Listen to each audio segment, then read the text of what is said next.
Hello students. So assessment test 4 को continue करते हैं और आज हम करेंगे लेफ़्ट क्वेश्चंस 8, 9, 10। तो आइए शुरू करते हैं। क्वेश्चन नंबर 8 देखिए क्या कह रहा है। An article sold for ₹155.25 at a profit of ₹10.75 पैसे। Find its cost price. Question तो बहुत सिंपल है, साफ साफ क्लियर कह रहा है कि सोल्ड यानी सेलिंग प्राइस दी हुई है, प्रॉफिट दिया हुआ है, हमें क्या फाइंड करना है, कॉस्ट प्राइस। सिंपल है, सिंपल फॉर्मूला लगाएंगे आ जाएगा। सबसे पहले क्या दिया हुआ है, तो SP of the article equal to 155.25, profit 10.75 पैसे। अब एसपी प्रॉफिट दोनों दिया हुआ है तो सिंपल है, so CP of the article equal to SP minus profit, यानी सेलिंग प्राइस में से प्रॉफिट माइनस कर दो। तो आइए माइनस करते हैं। तो यहाँ देखिए 5 - 5 क्या हो जाएगा, 0। 5 - 5 0। 2 में से 7 माइनस नहीं होगा तो 12 में से 7 माइनस करेंगे 5। ठीक, पॉइंट डेसिमल के नीचे डेसिमल होता है, माइनस प्लस में हमेशा डेसिमल के नीचे ही होगा। अब ये हो जाएगा 4 - 0 4, और यहाँ हो जाएगा 5 - 1 4, और यहाँ 1, यानी कि आपका आंसर कितना आएगा, आपका आंसर आएगा 144.50। ये हो जाएगी सीपी। क्लियर है, बहुत सिंपल क्वेश्चन था, सीपी निकालना था, direct formula SP minus profit. Now moving on, second question number 9। Divide ₹804.72 among A, B and C so that B gets twice and C thrice as much as A। देखिए question बहुत simple ये भी है। इसमें कह रहा है कि 804.72 रुपीज़ है, इसको डिवाइड करना है। डिवाइड मतलब बांटना है आपको 3 लोगों में, ए बी सी 3 लोग हैं, इन तीनों में बांटना है। लेकिन किस तरीके से, कंडीशन क्या है, कंडीशन ये है कि बी को ट्वाइस मिले, सी को थ्राइस मिले, किसका, ए का। यानी कि अगर आप ए को 1 रुपये दे रहे हैं तो बी को ट्वाइस यानी 2 रुपये, सी को थ्राइस यानी 3 रुपये मिलने चाहिए। ये कंडीशन है। तो हमें तो पता ही नहीं है कि ए को कितना है मिल रहा है, बी को कितना, सी को कितना। तो जब पता नहीं होता तो क्या करते हैं, लेट करते हैं, सपोज करते हैं। तो आइए राइट करते हैं। सबसे पहले टोटल अमाउंट कितना है हमारे पास, 804.72, ये टोटल अमाउंट है।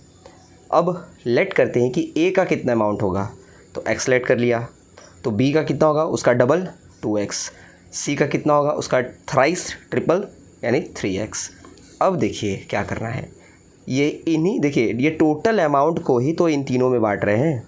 तो अगर हम तीनों को प्लस कर दें, तीनों के अमाउंट को प्लस कर दें तो टोटल अमाउंट का इक्वल आ जाएगा, क्योंकि यही ना बांट रहे हैं, 804.72 ही तो बांट रहे हैं, इसीलिए तीनों को प्लस करेंगे तो इक्वल आ जाएगा।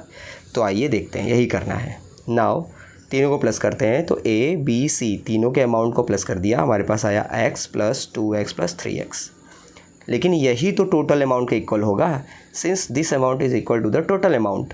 तो ये जो ए बी सी का अमाउंट होगा वो टोटल अमाउंट का इक्वल हो गया। अब ए बी सी का अमाउंट क्या रहता, x + 2x + 3x, और टोटल अमाउंट है 804.72 रुपीज़। अब देखिए x का मतलब 1x है, तो 1x + 2x + 3x, तो 1 2 3 मिला के हो गया 6x। 804.72 ये तो इधर का इधर ही रहेगा। अब हमें चाहिए x की वैल्यू, तो हम क्या करेंगे, 6 को ट्रांसफ़र करेंगे राइट साइड, तो यहाँ मल्टीप्लाई में है, इधर आएगा डिवाइड हो जाएगा, तो इधर बचेगा x 804.72 डिवाइडेड बाई 6। तो आइए डिवाइड करके चेक करते हैं कि हमारा आंसर क्या आ रहा है। तो आप देखिए डिवाइड यहाँ साइड में किया हुआ है।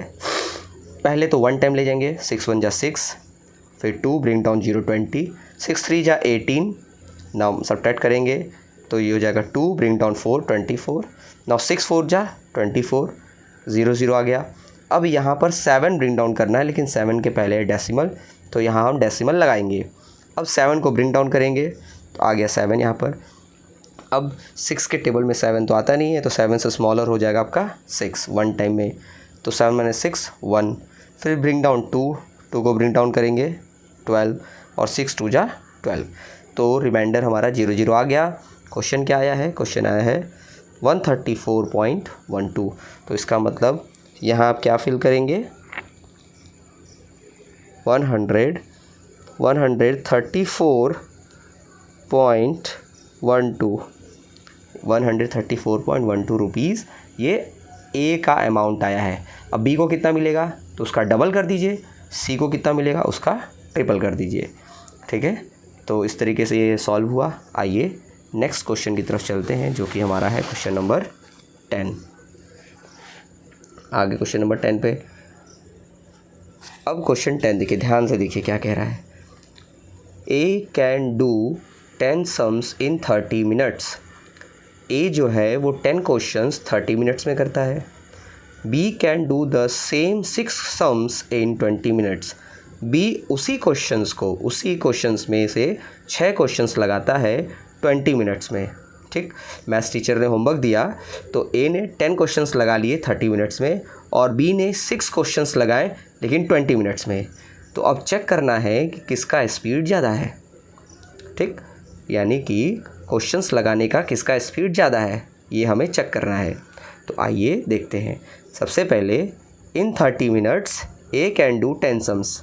तो 30 मिनट में ए जो है वो 10 सम्स कर रहा है, तो 1 मिनट का निकालेंगे। तो 1 मिनट में कितना करेगा 10/30, 0 से 0 कैंसिल होगा, 1/3 आ जाएगा, 1/3 सम्स। इसके बाद बी का निकालेंगे। तो 20 मिनट्स में बी कितना कर रहा है 6 सम्स।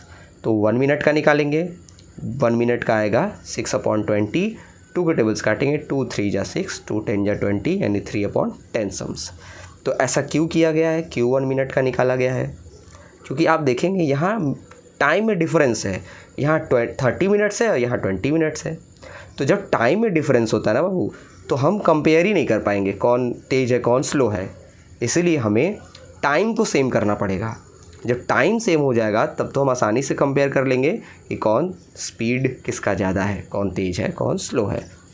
ठीक है, तो आइए आगे देखते हैं। अब हमें कंपेयर करना है क्योंकि हमने 1 मिनट का दोनों का निकाल लिया। तो जब कंपेयर करते हैं तो 1/3 और 3/10 ये ए का है और ये बी का है।